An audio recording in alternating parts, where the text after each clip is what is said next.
We are back and FPL is back. Game week 13 starts on Saturday and we are into the Christmas run of fixtures. FPL Harry here, and today we are going to be taking you through my top transfer targets. There have been a lot of international break injuries that look like they're a little bit more serious than we first thought, looking at the likes of Mitoma and Jared Bowen as well. So today I'm going to be taking you through those top players you need to be buying into your FPL team this week.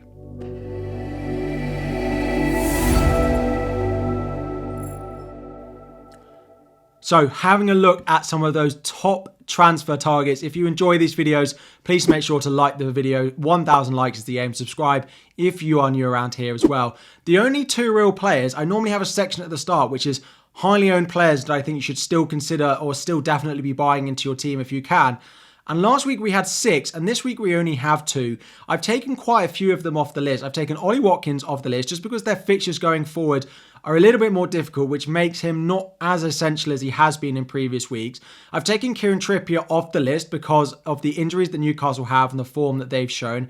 I've taken Bukayo Saka off the list as well, just because the underlying data for Arsenal is not as good as it has been in previous seasons. So this leaves just 2, the 2 big names in FPL, the 2 big players who returned 16 points each in game week 12 a long time ago before the international break, in Erling Haaland at 14 million and Mo Salah in at 13 million as well.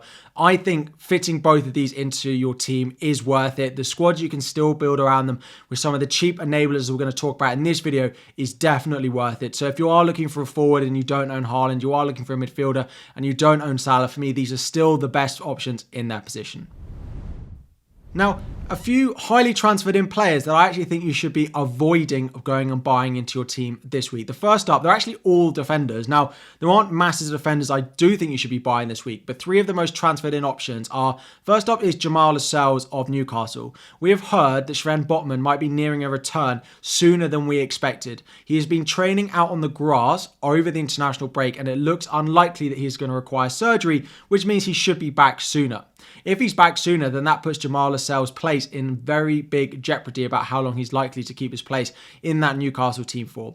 You may get 1 week, you may get 2, 3, 4 weeks, but if Botman is not going to require surgery, he's likely to return to play in early December. Next up is Tsimikas. Now, Tsimikas has been a big talking point. He's great. If you still own him, keep him, but I don't think I would be buying him back into your team or be buying him as a defender this week. Manchester City away this week to start with. You're not going to be buying him this week because you're not going to want to play him in that fixture. Then after that, they play Fulham, Sheffield United and Crystal Palace. 2 of those are away, plus the Manchester City game are away. So that's 3 of the next 4 being away from home, and we know Liverpool are not as strong there. Gomez may well play some of these games, and what's really important now is game weeks 14, 15, 16 take place in a week. Game week 15 is a mid-week deadline in between game week 14 and 16. So there's not a nice week turnaround for Tsimikas to have a nice break before he plays all of those. So for me, the chances of him playing all of the next 4 are quite slim. One of them is Manchester City. I think if you've sold him or you don't own him, I just let it be. And this is a similar situation for all the Crystal Palace defenders, right? So if you have Gahey, Mitchell, Anderson in there, they are good holds for you. However, if you have not bought them into your team now, I don't think now is the time to go and do it, despite them being joint top for clean sheets so far this season. Luton away, West Ham away, and Bournemouth at home in the next 3. From game week 16 onwards, the fixtures are pretty awful for them. So you are basically buying them for short term over the next 3, 2 of which are away from home. Now, Luton, although they're down at the bottom of the table, have been putting up a fight against some top teams, as we saw against Liverpool a couple of weeks ago. Going away to West Ham in game week 14 is never a fixture that I expect a clean sheet for. And Bournemouth have just put 2 past Newcastle. So they might keep 1 clean sheet in their next 3, I feel like is a maximum. So given the fixture from game week 16 onwards, I don't think it's time to buy them.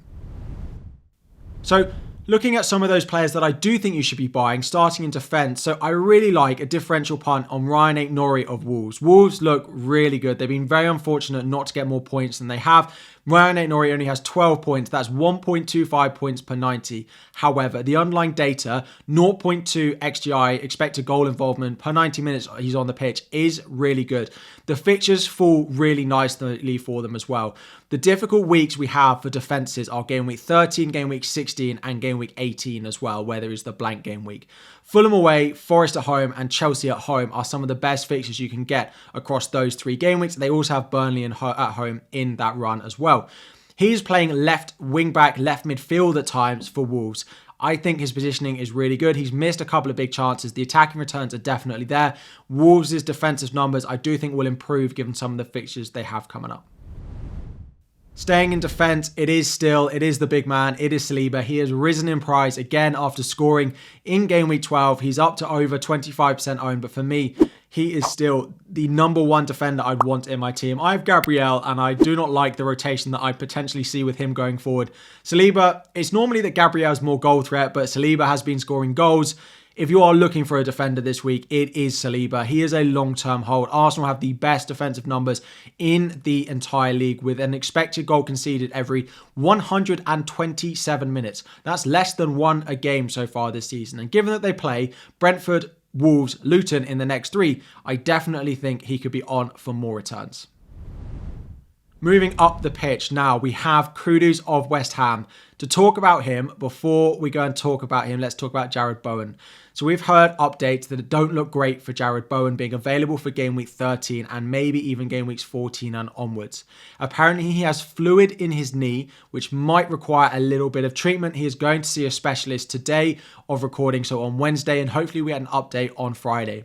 If you own Jarrod Bowen, do not sell him before the West Ham press conference on Friday.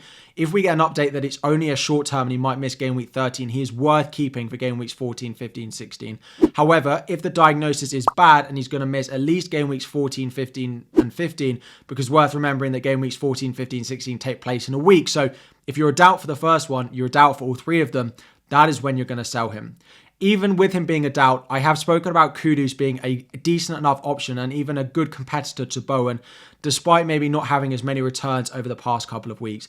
He is now 1.2 million cheaper than Jarrod Bowen. The amount of things you could do with Kudus in your team versus Bowen, I think is worth taking the gamble on him. Going with Kudus, with the fixtures they've got coming up, is definitely worth it. The only red fixture over the next 5 or 6 is Spurs away, but with the injuries they have, plus the amount of goals that we normally see in West Ham Spurs matches, think he could do really well. It's a pretty close run thing between him and Brian Mbeumo. Of course, Brian Mbeumo has better fixtures from game weeks 14 to game weeks 18, but blanks in game week 18, whereas Kudus does have a fixture. And then later, of course, we have to deal with the issue that will be the African Cup of Nations later down the line and the Asia Cup for the likes of Son Heung-min as well. So it's pretty close between them. I have my eye on Brian Mbeumo, but given the blank fixture, given the fixture this week as well, where Mbeumo has Arsenal, whereas we have Burnley away for Kudus, I think he could be a really shrewd buy this week. Next up, the cheap midfielder that is taking FPL by storm. It is Cole Palmer. For me, he is worth buying now, despite Newcastle, Brighton, United in the next three. Just go and buy him. If you are looking for a midfielder under the price of 6.5 million, so if you can't afford Kudus or Mbeumo, just go and buy Cole Palmer. There is no one at this price that you should be considering outside of Cole Palmer. Now, he has scored 4 penalties. I get it. People are going to say he's a penalty merchant. If you watch Chelsea, their returns are going to be there despite it being penalties or not.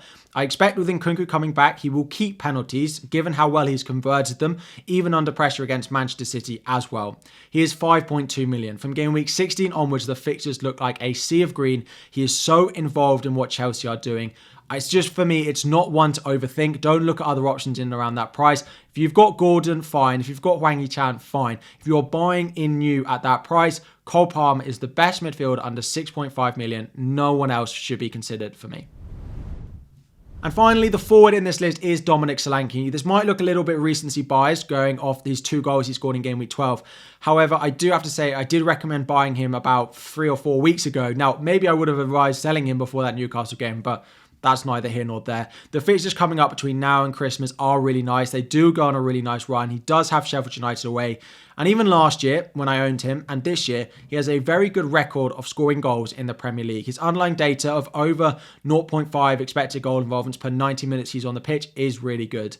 He's on the pitch a lot, and that is really key going into Christmas. When there are so many fixtures, when there is going to be rotation for a lot of the key players, picking players who are 90-minute men that are going to play every week is really key. And Dominic Solanke at 6.4 million is the main man for his team, and he'll be on the pitch every single week if he can be. And finally, we finish off with 3 differentials, 1 in defence, 1 in midfield, and 1 up front. To those of you who are looking for something a little bit different to maybe the obvious, more template picks that we talk about in some of these videos. So the first up is Alanga of Nottingham Forest, 5 million. a little bit of a competitor to Cole Palmer. I would buy Cole Palmer over him, but if you don't love Cole Palmer, Alanga could be a differential given the fixtures they do have over the next 4. Really, really strong. 5 million. He has got good return so far coming into that Nottingham Forest team. He looks like he settled in well. Like him a lot as a differential. Going up front, Edouard of Crystal Palace. He was in last week for me. Still one of the best sub 6 million options in the game at the moment. Luton, Bournemouth. Although I don't necessarily back Crystal Palace defensively over this run, I do think they'll score goals. And with Eze coming back, who is also a great option, could mean, well, it will mean that I think Edouard is an even better option than we've seen in previous weeks. And finally, it is Reece James of Chelsea, 5.3. When I put this together, I never thought I'd be putting Reece James in another video, but here we are. He's coming back. Chelsea seems to be managing his minutes a little bit better. Now, the reason he's a differential and not in the core 5 players to buy is just because of the risk factor you take when you buy Reece James. The fixtures over the next few are not amazing, but from game week 16 onwards, again, it is a nice run. Chelsea naturally, obviously, look a better team when Reece James is starting, but he is a slight minutes risk with him coming back from an injury, and he is an injury risk with his injury record. It's a punt, it's a risk, but if he explodes, we know he could do really, really well. So those are my 3 differentials. We've had obvious players to buy. We've had obvious players that actually I think you should be avoiding. My top 5 players to buy and 3 differentials as well. We are back. My team selection will be out on Friday. So make sure you're subscribed, turn on notifications so you get a reminder with that. So I can tell you what I'm doing with my team, what I'm going to do with Jared Bowen, what I'm going to do with Matoma, Son, Salah, what am I going to do with them all. Like the video before you go. 1,000 likes is the aim. Subscribe if you are new around here. And I'll be back again very soon.